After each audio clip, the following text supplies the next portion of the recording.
Assalamu alaikum, it's Humayun Kakar and welcome you all to KMF CSS Academy.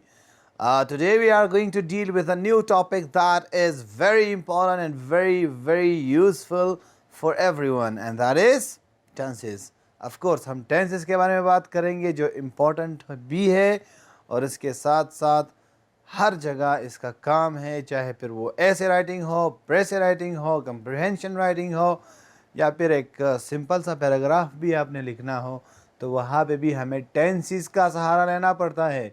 यानी कि tenses का सहारा लेना पड़ता है, इट मीन्स कि हमें टेंसेस आने चाहिए और अगर हमें टेंसेस आएंगे तो ही हम कंटिन्यू कर सकते हैं। So let's start with the topic that is tenses. तो सबसे पहले हमें ये समझ आना चाहिए कि टेंसेस या टेंस का मतलब क्या है। बेसिकली टेंस देखो, टेंस को जब हम पढ़ते हैं तो ये तीन वर्ड्स को एलाबोरेट करता है, यानी ये तीन वर्ड्स को इनलाइटन करता है। Age, period and time. So यानी इसको जब हम डिफाइन करते हैं तो इसकी डेफिनेशन कुछ यूँ है कि tense has been taken from Latin term tempus which means time, period and age. फिर क्वेश्चन हमारे पास ये आता है कि भाई चलो टाइम, पीरियड एंड एज तो है, ये एज क्या है, पीरियड क्या है and what is basically time. तो सिंपली हम ये कहेंगे कि time is the source through which the world is run. Means time दुनिया को चलाने का एक ज़रिया है। अगर दुनिया में टाइम ख़त्म हो जाए या टाइम का कॉन्सेप्ट ख़त्म हो जाए तो फिर दुनिया का चलना ख़त्म हो जाएगा। यानी कि जब आपको पता ही नहीं है कि सुबह शाम, पास्ट, प्रेजेंट, फ्यूचर, XYZ ये नहीं होंगे, रात और दिन का फ़र्क नहीं होगा, तो फिर तो ज़िंदगी ही नहीं होती। इट मीन्स कि time is the source that runs the world. ठीक है, तो फिर हमारे पास आता है पीरियड। पीरियड को हम बेसिकली नॉमिनेट करते हैं as short time. Short time, specific time दोनों कह सकते हो। यानी शॉर्ट टाइम या स्पेसिफिक टाइम मतलब इस पीरियड का मतलब होता है कि आप एक मखसूस लम्हे के बारे में बात कर रहे होंगे जिसका आपको स्टार्ट और एंड दोनों का पता होता है। इसका एक बहुत ही ज़बरदस्त एग्जांपल है, वो ये है कि स्कूल टाइम में हमारे पीरियड्स होते थे, 8 पीरियड्स होते थे। एक पीरियड जो है वो 40 मिनट्स, 30 मिनट्स, XYZ जितने भी मिनट्स का हुआ करता था। उसमें ये कि आपको पता है कि मैंने इस पीरियड में, पहले पीरियड में मैंने इंग्लिश पढ़ना है, दूसरे में मैथ्स पढ़ना है, तीसरे में उर्दू पढ़ना है, चौथे में साइंस पढ़ना है, देन पाक स्टडीज़, XYZ। ठीक है, तो मतलब क्या हुआ कहने का कि जो पीरियड होगा उसका मतलब है शॉर्ट टाइम। यानी उस आपको पता है, यानी लेट्स से आप कहते हो कि यार मैं आपके साथ एक शॉर्ट पीरियड गुजारूंगा, 1 घंटा गुजारूंगा, तो 1 घंटा जो है ये भी एक स्पेसिफिक पीरियड है। पीरियड का सिंपल मतलब आपके जहन में ये हो कि स्पेसिफिक टाइमिंग की बात होगी और शॉर्ट टाइम की बात होगी। तो टेंस जो है वो आपको पीरियड भी दिखाएगा और टेंस जो है वो आपको एज भी दिखाएगा। एज का मतलब है लॉन्ग टाइम। एज जब एज की बात हो तो फिर सालों सालों की बात होती है, यानी 10 साल, 20 साल, 50 साल, 1 साल, 2 साल, XYZ इतने ज़्यादा की बातें होती रहती है। तो एज का जब हम लोग जिक्र करते हैं तो it is long time. Period का जब हम जिक्र करते हैं दैट इज़ शॉर्ट टाइम। तो टेंस बेसिकली क्या चीज़ है? Tense is used to show both long and short time. Tense जो है वो लॉन्ग टाइम को भी दिखाता है और वो शॉर्ट टाइम को भी दिखा रहा होता है, ये याद रखें। ठीक है, सो मतलब अगर हम लोग गुजरे हुए कल की बात करें तो अभी हम टेंस यूज़ करते हैं, अगर हम 10 साल पहले की बात करें तो भी टेंस ही यूज़ करते हैं। ओके, आगे चलते हैं। टेंस को बेसिकली जो टाइम है इसको हम लोग 3 इंटरवल्स में डिवाइड करते हैं। 3 तरह का हम लोग टाइम रखते हैं, यानी टाइम को दिखाने के लिए हमारे पास 3 तरीके हैं। 3 types of time is available. 3 types of time. ठीक है, एक को हम बोलते हैं past, then present and future. 3 तरह का हमारे पास टाइम है, प्रेजेंट है, पास्ट है, फ्यूचर है। यानी जब हम लोग टाइम की बात करें तो टाइम को हम 3 तरीक़ों से, 3 स्टैंडर्ड्स में दिखाते हैं। एक हमारे पास पास्ट है, देन प्रेजेंट है, देन फ्यूचर है। ये टाइम के बेसिकली 3 टाइप्स हैं।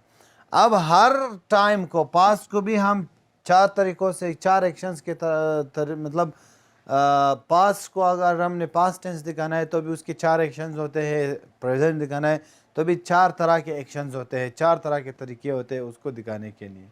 तो हमारे पास उन 4 में से पहला है इंडेफिनेट टेंस, इंडेफिनेट है, कंटिन्यूस है, परफेक्ट है,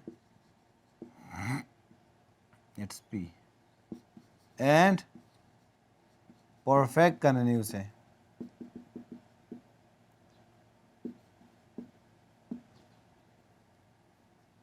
तो अगर देखा जाए पास्ट भी 4 तरह का हो सकता है, प्रेजेंट भी 4 तरह का हो सकता है, फ्यूचर भी 4 तरह का हो सकता है। तो 4 8, ठीक है।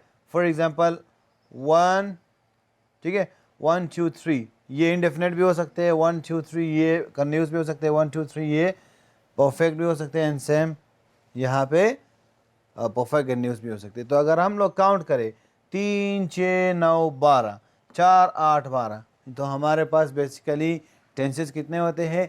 12। वी हैव बेसिकली 12 टेंसेस, ठीक है। अब आगे चलने से पहले, यानी हम इंडेफिनेट को स्टार्ट करने से पहले मैं आपको एक चीज़ बहुत ज़्यादा वाज़ेह कर दूं, ये मैंने वर्ब के चैप्टर में भी आपको बताया था।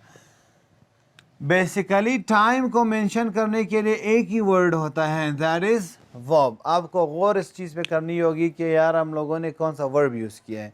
तो यही चीज़ जो है, यही वर्ब जो है वो हमें बताता है कि भाई ये कौन सा टेंस है, परफेक्ट है, इंडेफिनेट है, कंटिन्यूस है, परफेक्ट कंटिन्यूस है, कौन सा टेंस यूज़ हुआ है, प्रेजेंट यूज़ हुआ है, पास्ट यूज़ हुआ है, फ्यूचर यूज़ हुआ है। अगर हम जुमले में से वर्ब को निकालेंगे तो फिर उसमें हमें टाइम का पता कभी भी नहीं चल सकता, प्रेजेंट पास्ट फ्यूचर का पता कभी भी नहीं चल सकता। तो मेन चीज़ आपने क्या रखनी है, इस चीज़ का ख्याल आपने खास कर रखना है, ठीक है। वर्ब का टाइम जो है वो वर्ब ही दिखाता है। तो अब हम आते हैं, पहले हमारे पास है इंडेफिनेट टेंस।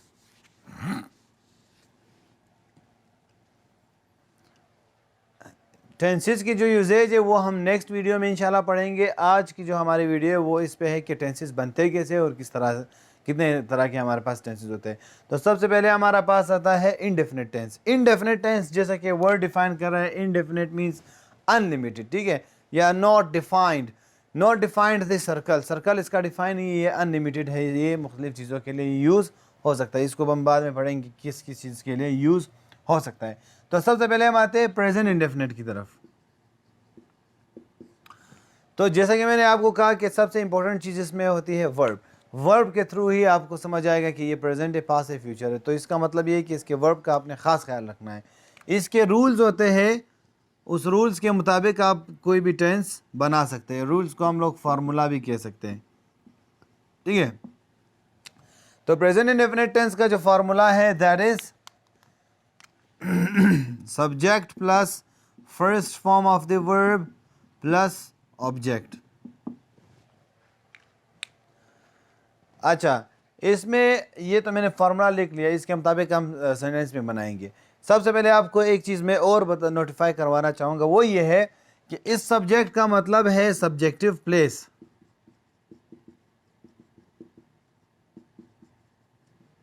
और इस ऑब्जेक्ट का मतलब है ऑब्जेक्टिव प्लेस।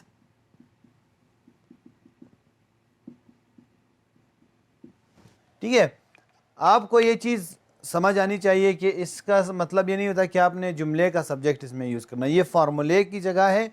फार्मूले में इस सब्जेक्ट का मतलब है start of the formula is called subjective place, end of the formula is called objective place. आपको ये पता हो।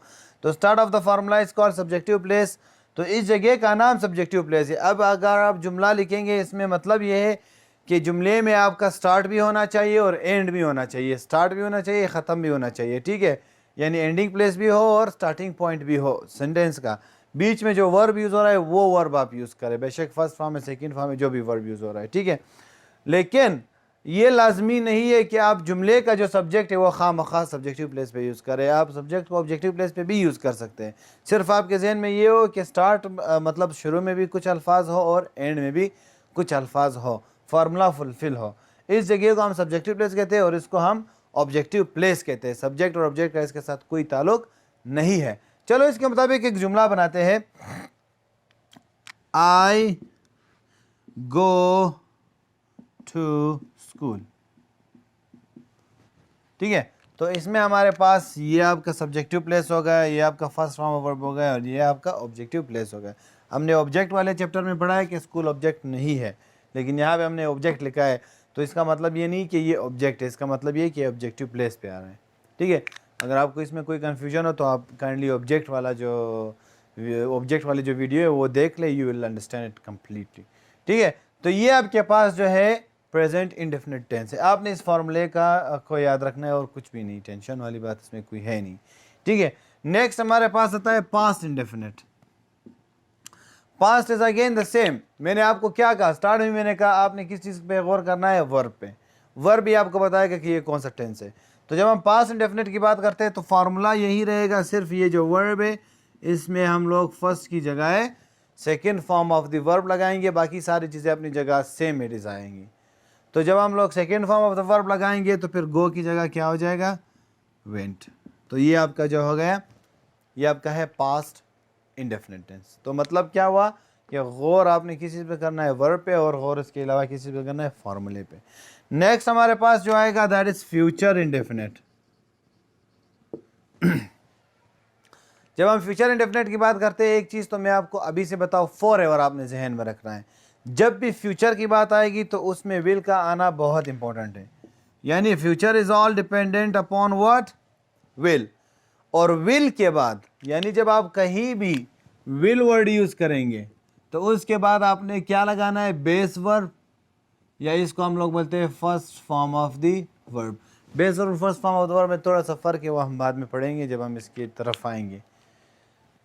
सिर्फ आपने ये याद रखना है कि विल के बाद हम लोग ना आईएनजी लगा सकते हैं, ना second form of the verb लगा सकते हैं, ना third form of the verb लगा सकते हैं। उसमें सिर्फ और सिर्फ क्या लगेगा, first form of the verb without anything, without ING, without anything. ठीक है, तो एक तो ये बात लाजमी है विल के बाद। दूसरी बात लाजमी क्या है कि फ्यूचर टेंस में हमने हमेशा विल रखना है।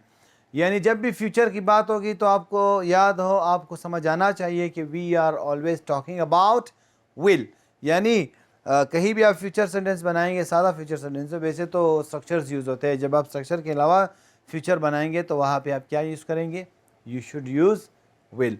तो अब अगर हम लोग इनडेफिनेट फ्यूचर इनडेफिनेट की तरफ आएंगे तो इसका भी सेम फार्मूला बनेगा, सब्जेक्ट प्लस हेल्पिंग वर्ब, या इसकी जगह आप लिखो will plus first form of the verb plus object. ये आपका इसका फार्मूला है। यही जुमला है, इसको फ्यूचर में बदलते हैं, I will go to school.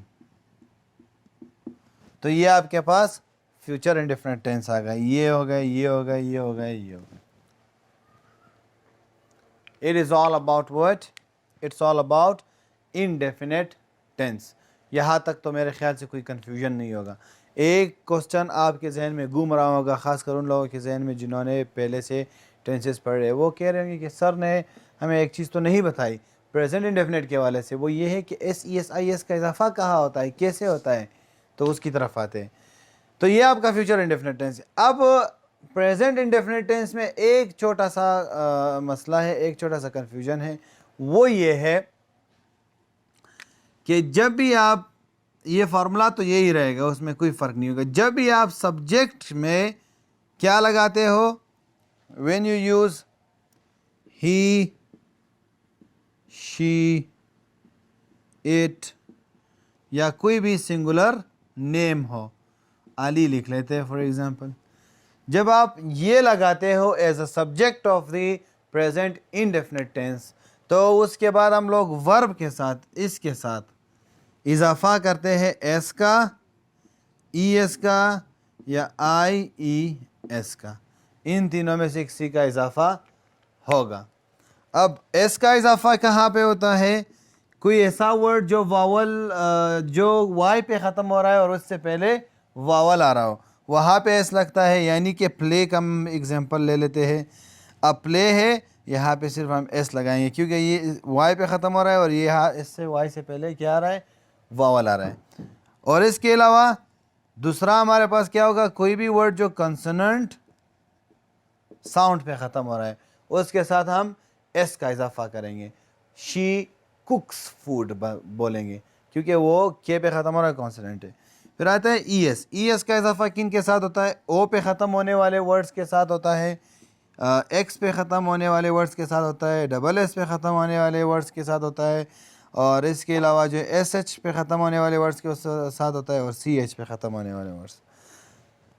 She goes to school, अगर मैं यहाँ पे ही लगा लूँ या शी लगा लूँ तो फिर मैं यहाँ पे ई एस लगाऊंगा क्योंकि वो ओ पे ख़त्म हो रहा है। शी गोज़ टू स्कूल है, टी रिलैक्सेस अस है, ही प्रोसेसेस द वर्क है, शी वॉशेस द क्लॉथ्स है, ही वॉचेस द टीवी है, वटेवर आप जो भी कहो, ठीक है। और लास्ट में आई एस है, तो आई एस का इजाफा किन वर्ड्स के साथ होता है? आई एस हम उस सूरत में लगाते हैं जब कोई लफ्ज़ वाई पे ख़त्म हो रहा हो और वाई से पहले जो है वो कॉन्सोनेंट साउंड आ रहा हो, तो हम वाई को मिटाएंगे और इसके साथ आई एस लगाएंगे। एग्जांपल इसका मैं आपको कैरी का दे देता हूँ। कैरी है तो कैरी जो है वाई पे ख़त्म हो रहा है और इससे पहले कॉन्सोनेंट आ रहा है, तो हम वाई मिटाएंगे, आई ई एस लगाएंगे। That's all. और ये सारा मामला कहाँ होता है? ये सारा मामला प्रेजेंट इंडेफिनिट टेंस में होता है और ये वर्ब के साथ होता है खासकर। So that's all. नेक्स्ट हमारे पास है प्रेजेंट कंटिन्यूअस टेंस।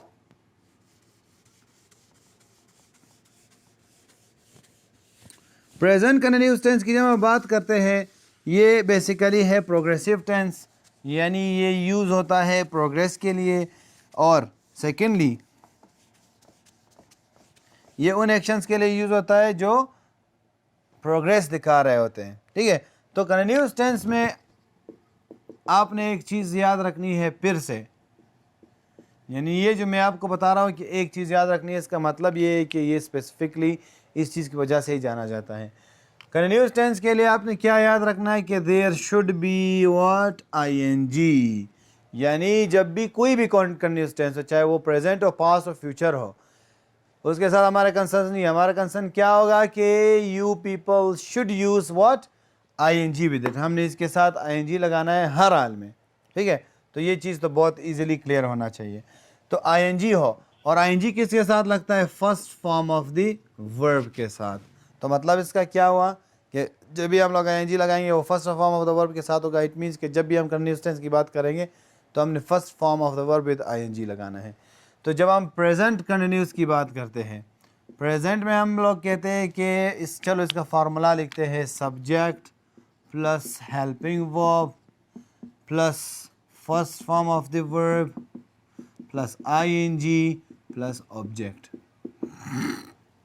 अब क्वेश्चन यहाँ पे आता है कि भाई हेल्पिंग वर्ब्स इसके क्या है? तो प्रेजेंट के जो हेल्पिंग वर्ब्स है दैट इज आर एम। इसी तरह एम यूज होता है आई के लिए, आर यूज होता है यू वी दे या कोई भी प्लूरल नेम हो, इज यूज होता है ही शी इट अली। तो ये इसका सिंपल सा सिस्टम है। अब वही जुमला है, हम इसको बदलते हैं, she is going to school. तो ये आपके पास प्रेजेंट कंटिन्यूअस टेंस हो जाता है। सिंपल सा है। ये आपका सब्जेक्टिव प्लेस हो गया, ये हेल्पिंग वर्ब हो गया, जैसे कि मैंने कहा ही शी इट वगैरह के लिए हम इज़ यूज़ करते हैं, फिर गो हो गया, फिर इंग हो गया, फिर ऑब्जेक्ट हो गया, ऑब्जेक्टिव प्लेस हो गया। तो ये आपके पास जो है प्रेजेंट कंटिन्यूअस टेंस है। नेक्स्ट हमारे पास है past continuous tense. Past continuous tense का भी फार्मूला बिल्कुल सेम है, फार्मूले में कोई डिफरेंस नहीं, लेकिन आपने किस चीज़ का ख्याल रखना है? वर्ब का। तो हम क्या कहेंगे? हम कहेंगे कि पास्ट में हम लोगों ने सिर्फ क्या चेंज करना है? हेल्पिंग वर्ब्स चेंज हो जाएंगे, वाज और वर में कन्वर्ट हो जाएंगे। तो were is followed by you we they and was is followed by I he she it और एक्स वाई जी। तो अब यही जुमला है, इसको सिर्फ यहाँ पे वाज लगा लो, ये पास्ट कंटिन्यूअस में चेंज हो जाएगा, डायरेक्टली पास्ट कंटिन्यूअस में कन्वर्ट हो गए हैं। She was going to school, simple हो गए। नेक्स्ट हमारे पास है फ्यूचर कंटिन्यूअस। फ्यूचर के लिए आपको मैंने बताया था कि व्हाट इज नेसेसरी? विल, और विल के बाद क्या होना लाजमी है? First form of verb. कोई भी आईएनजी नहीं, कोई भी चीज़ नहीं होगी, सिर्फ first form of the verb होगा। लेकिन फिर हमने ये भी तो पढ़ा कि कंटिन्यूअस के लिए क्या लाजमी है? ING form of the verb. It means कि हमने क्या करना है? हमने ये करना है कि she will going to school. She will going करेंगे तो ये तो गलत हो जाएगा, क्योंकि हमने कहा था ना कि विल के बाद first form of the verb आएगा सिंपली। तो फिर हम इसके लिए एक सपोर्टिव वर्ब यूज़ करते हैं, उसको भी हम लोग फर्स्ट फॉर्म ऑफ वर्ब कहते हैं। तो उसके बाद फिर हम लोग फिर first form of the verb with ing लगाते हैं, यानी कि हाउ। इसका फार्मूला लिखते हैं, subject plus helping verb plus supporting verb plus first form of the verb plus ing plus object. Simple है। आपको अगर फार्मूला याद ना भी हो कोई मसला नहीं, सिर्फ उसको जो है एक स्केच आपके जहन में हो तो आप जुमले बना सकते हो ईजिली। अब हमारे पास आता है यही जुमला हम अगर फ्यूचर में चेंज करें तो शी विल। सपोर्टिंग वर्ब आपने याद रखना है, कंटिन्यूअस टेंस में हमारे पास बी है। She will be going to school. तो ये आपका जो है कन्वर्ट हो जाएगा इनटू फ्यूचर कंटिन्यूअस टेंस। ठीक है, सिंपल है, इसमें कोई कंफ्यूजन नहीं है। फ्यूचर के लिए विल का होना लाजमी है और विल के बाद first form of the verb का होना लाजमी है, और फिर उसके बाद कंटिन्यूअस के लिए ing का होना लाजमी है। तो हम ये सारे जो उनके ज़रूरियात हैं उन सब को पूरा करके हम एक जुमला ड्राफ्ट करते हैं, वो आपके सामने है। नेक्स्ट हमारे पास है परफेक्ट टेंस। जैसे कि अभी मैंने पढ़ा कि कंटिन्यूअस के लिए एक ही